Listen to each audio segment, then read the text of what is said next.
মুসা আলাইহিস সালাম দীর্ঘ সময় ধরে ফেরাউনের কাছে দাওয়াত দিয়েছেন। ফেরাউন চুপ করে শুনে গেছে।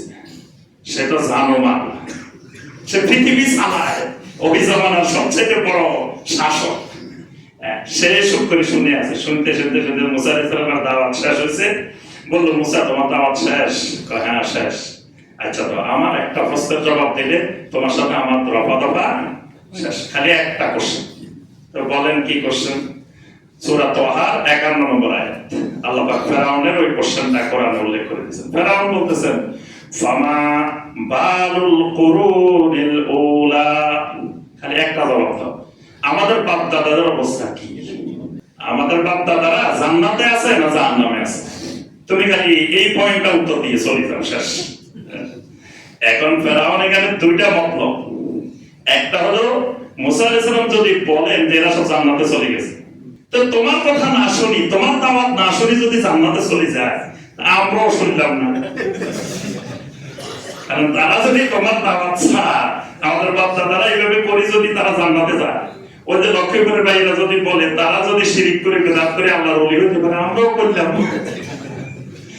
এখন ওই ফেরাউন বলতেছে যে তারা যদি জান্নাতে যায় তাহলে তো তোমার কথা শোনার দরকার না, আমরা যে অবস্থায় আছি জান্নাতের রাস্তায় আছি। আচ্ছা, আবার যদি মুসা আলাইহিস সালাম বলেন যে তোমাদের বাপ দাদা সব জাহান্নামে চলে গেছে, এবার ফেরাউন পুরা দেশের মানুষকে খেপাই দিবে যে দেখো মুসা কিন্তু তোমাদের বাপ দাদা সবাই জাহান্নামে পাঠাই দিচ্ছে। দেশের মানুষরা তার কথা শুনবে না, তার দাওয়াত শুনবে না। কি সূক্ষ্ম প্রশ্ন দেখছেন, এক প্রশ্ন দিয়ে শেষ। আল্লাহু আকবার। তো মুসা আলাইহিস সালাম তো আর যে সেভাবে কথা বলার লোক না, কারণ তিনি আল্লাহর রাসূল, এবং খালি রাসূল না, উলুল আযম মিনার রাসূল। পাঁচজন উলুল আযম রাসূলের মধ্যে একজন। তো নবী রাসূলের তো ওহী ছাড়া কোনো কথা বলেন না। মুসা আলাইহিস সালাম বললেন, বাপ দাদারা তো আল্লাহর জিম্মায় চলে গেছে, তাদের হিসাব আল্লাহর কাছে। তারা জান্নাতে আছে না জাহান্নামে আছে আমি কিছুই করতে পারবো না, তাদের হিসাব আল্লাহ করবেন। সেটা নিয়ে আমার চিন্তার বিষয়ও না, আমার দাওয়াতের বিষয়ও না, আমার কোনো বিষয় না, এটা সাবজেক্ট না আমার বিষয় তোমার সাথে আমার সাথে। কারণ আমাকে আল্লাহ বলেছেন ইযহাবা ইলা ফিরআউনা ইন্নাহু তাগা, আমাকে বলেছেন তুমি ফেরাউনের কাছে যাও, তোমার বাপ দাদার কাছে যেতে কয় না। ফেরাউনের কাছে যেতে বলছে, আর বলছে ফেরাউন বিপদ সীমার উপরে চলে গেছে, বিপদ সীমার উপরে প্রবাহিত হয়েছে, তার কাছে যাও। আমি তোমার কাছে আসছি, আমার রবের পক্ষ থেকে দাওয়াত পৌঁছে দিচ্ছি। আচ্ছা, আজও দেখবেন কিছুদিন আগে দেখি মুন্সিগঞ্জে একটা বাস চলতেছে। তো আমাদের কিছু ভাই, সম্মানিত কিছু ভাই ওখানে একটা স্কুল করছেন।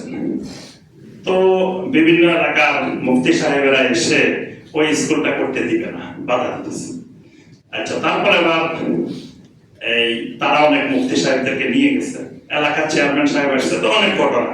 তা আমি ভিডিওটা দেখলাম বসে বসে একদিন। তো চেয়ারম্যান সাহেব দুই পক্ষের কথা শুনতেছেন, শুনতে শুনতে এক পর্যায়ে মুফতি সাহেবেরা লাস্টে ফেরাউনের পয়েন্টে চলে গেছে। মুফতি সাহেবেরা ওকে চেয়ারম্যান সাহেব বলতেছেন, চেয়ারম্যান সাহেব আর কোনো কথাবার্তার দরকার নাই, বাহাস দরকার নাই, একটা পয়েন্টে সমাধানে চলে আসে। কি পয়েন্ট? আচ্ছা চেয়ারম্যান সাহেব আপনি বলেন, আপনার বাপ দাদারা যে নামাজ পড়ছে কোথায় হাত পেয়েছে বন্ধ দেখি?